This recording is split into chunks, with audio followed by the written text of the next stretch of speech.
Ministro, o Mercosul está projetando para os próximos 10 anos um novo foco estratégico que é o cidadão, né?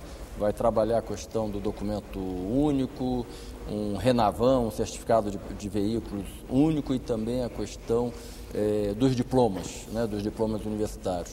O senhor acha que foi isso que o Mercosul pecou até hoje, de olhar mais o econômico e menos o cidadão, o social?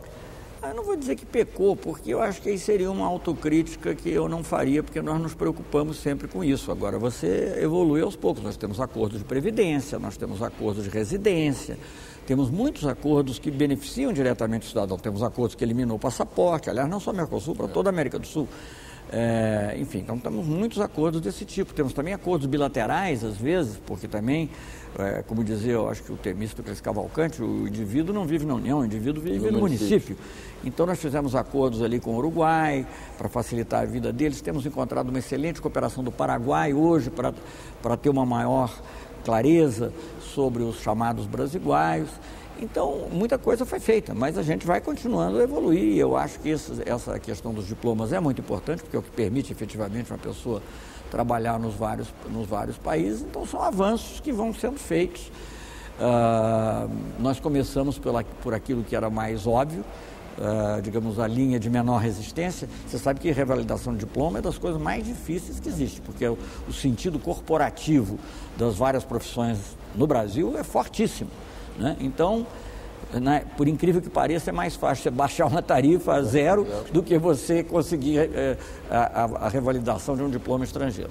Agora, quando nós falamos em um documento único e reconhecimento de diplomas estrangeiros, é um primeiro passo para o mercado de trabalho comum, não?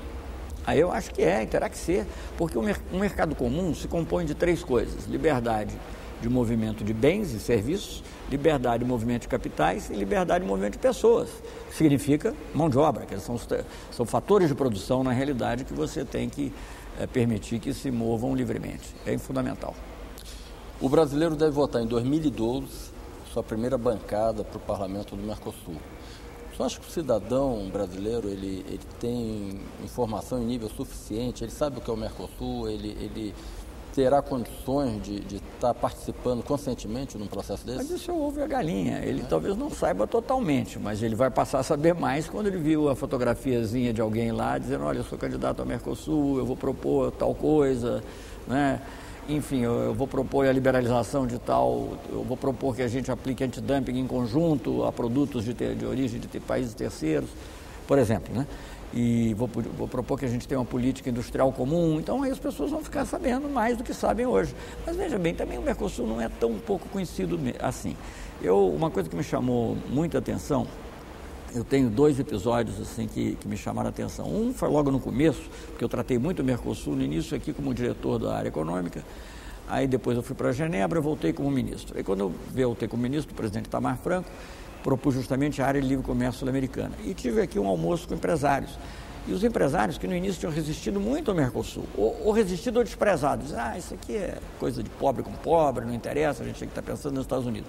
Quando eu propus essa área de livre comércio sul-americana, um dos empresários de muito peso, aliás, em todos os sentidos, né, ele comentou: não, mas a gente tem que ver o que vai acontecer com o Mercosul. Quer dizer, eu fiquei feliz. Já era uma preocupação manter o Mercosul. E agora, recentemente, num campo totalmente diferente, mas muito indicativo da mentalidade do povo, infelizmente o jornal agora já não existe mais sob a forma impressa, mas continua existindo, o Jornal do Brasil. Mas um dos últimos números deve ter sido da forma impressa, no dia em que os 4 passaram para as semifinais. Infelizmente não fomos muito longe, a Estação do Uruguai que avançou um pouco mais, mas no dia que os 4 passaram para as semifinais, a manchete era assim: Mercosul dá as cartas na África. E a fotografia era de um jogador do Paraguai, com a camisa paraguaia. Então eu achei isso assim muito simbólico. Da construção de uma identidade. Comum. Exatamente. Ministro, governo acabando, eu sei que o senhor quer voltar a dar aula, mas o projeto político de Celso Amorim? Olha, eu acho, primeiro, que a vida não se esgota na política, né? Você tem muitas outras coisas para fazer. Mas o ser humano é um ser político, né? É um ser político e tem que ser, né? Nós vivemos em sociedade. Olha, eu sou membro do PT, me inscrevi no PT, porque eu acho que você está num partido político, é a primeira condição para você poder realmente fazer política, mas eu não tenho nenhum plano imediato. Meu plano imediato é dar aula, eventualmente escrever alguma coisa, participar de palestras. O mundo das artes? O mundo das artes? O mundo das artes já estava, quer dizer, muito ocupado pelos meus 3 filhos, né? Se eu reluto em fazer concorrência a professores de outras universidades, com muito mais razão, e nem seria concorrência, porque eles têm muito mais talento do que eu, mas de ser mais um Amorim no pedaço. Deixa os 3 lá, se eles permitirem eu vou dar uns palpites nos roteiros que eles escreverem. E tem alguma coisa que o senhor deixou de fazer? Que gostaria de ter feito na política internacional? Gente, tem sempre muita coisa. Eu acho que, por exemplo, a África nós apenas começamos.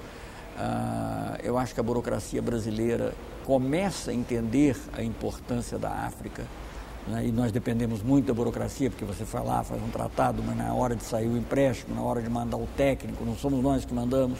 Isso eu acho que precisava mais tempo. E você mesmo, o entendimento do que é América Latina e Caribe, porque é importante trazer o Caribe. O presidente Lula foi o primeiro a fazer uma reunião no Brasil com os líderes caribenhos para tratar de cooperação. São todos países muito próximos de nós, fisicamente, né? E etnicamente e culturalmente. E, no entanto, nós tratamos como uma coisa estranha. Então, é claro que há muitas outras coisas, gostaria de poder continuar ajudando em algum tipo de interlocução em outras áreas, até além fora da América do Sul, como a gente chegou a fazer no Oriente Médio, de modo que o que foi feito, eu acho que é muito, o que não foi feito é infinito. A Secretaria Executiva da Unasul está descartada? Não tem, não creio, acho que não. Eu acho que, enfim, isso aí será resolvido da maneira que tiver que ser, mas eu não tenho isso como uma aspiração minha, de forma alguma. Ministro, muito obrigado aqui pela sua presença no programa Diplomacia. E se você quiser assistir ou mesmo copiar essa entrevista, entre em nossa página www.senado.gov/tv. E se quiser comentar a entrevista, o programa de hoje, escreva para nós, diplomaciatv@senado.gov.br.